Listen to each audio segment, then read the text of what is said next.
Alam niyo mga koys, napaisip lang ako, paano kaya kung, alam niyo, gusto, mapasama ako sa committee, alam niyo yung magsasalita ka doon, yung, pinasa number 4, binutata, mga ganun bagay, mga koys.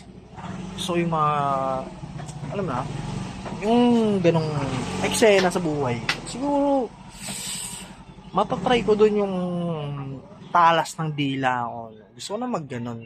Di ko lang alam kung saan ako pupunta na ganon. Sa mga tropa ko nga pala dyan, baka pwede nyo ako imbitahan, maging committee nyo, no?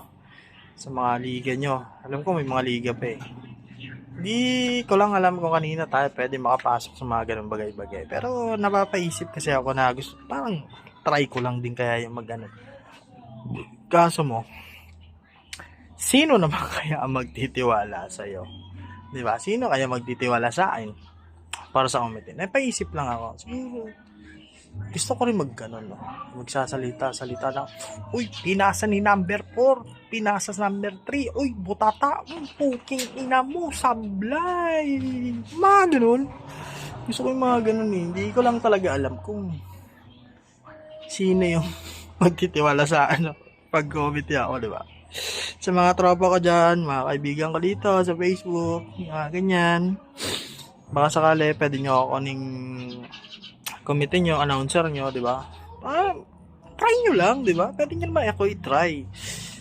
Mura lang naman yung TF ko. Charis.